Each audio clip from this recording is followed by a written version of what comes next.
Hi నమస్తే. ఈరోజు మన హెల్తీ లైఫ్ స్టైల్లో ఇంట్లోనే బాదం మిల్క్ని ఎలా ప్రిపేర్ చేసుకోవాలో ఈ వీడియోలో చూద్దాం. దీనికోసం ఒక గిన్నెలో కొన్ని బాదంలను వేసుకొని మునిగే వరకు వాటర్ వేసుకొని ఒక 30 నిమిషాల పాటు వీటిని నానబెట్టుకోవాలి. 30 నిమిషాల తర్వాత బాదంకుండే స్కిన్ అంతా ఇలా సపరేట్ అయిపోతుంది. స్కిన్ తీసేసి బాదంలన్నిటిని ఒక ప్లేట్లో వేసుకోవాలి. ఒక మిక్సీ జార్ తీసుకొని వీటన్నిటిని అందులో వేసుకొని ఒక యాలక, ఒక పావు కప్పు కాచి చల్లార్చుకున్న పాలను వేసుకొని మూత పెట్టుకొని మెత్తగా గ్రైండ్ చేసుకోవాలి. ఇలా గ్రైండ్ చేసుకున్న దాన్ని పక్కన పెట్టేసి ఇప్పుడు వేరొక బౌల్ తీసుకొని అందులో పావు లీటర్ కానీ అర లీటర్ కానీ పాలను వేసుకోవాలి. గ్యాస్ ఆన్ చేసుకొని ఈ పాలని ఒక పొంగు వచ్చే వరకు కాచుకోవాలి. ఇలా ఒక పొంగు వచ్చిన తర్వాత మనం ముందుగా గ్రైండ్ చేసుకున్న ఈ బాదం మిల్క్ని కూడా అందులో వేసుకోవాలి. ఒకసారి బాగా కలుపుకోవాలి.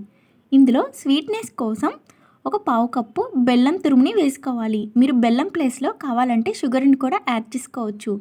ఇలా బెల్లం అంతా కరిగే వరకు కరిగించుకొని స్టవ్ ఆఫ్ చేసేయాలి.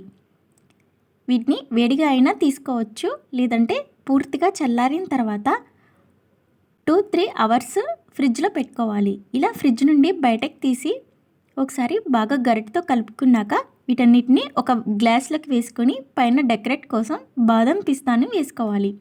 ఇలా చల్లగా మనకి ఇంట్లోనే బాదం మిల్క్ తయారైపోతుంది. మీరు కూడా ఎప్పుడైనా బాదం పాలు తాగాలంటే ఈ స్టైల్లో ట్రై చేసి మీకు ఎలా వచ్చిందో కింద కామెంట్లో తెలపండి.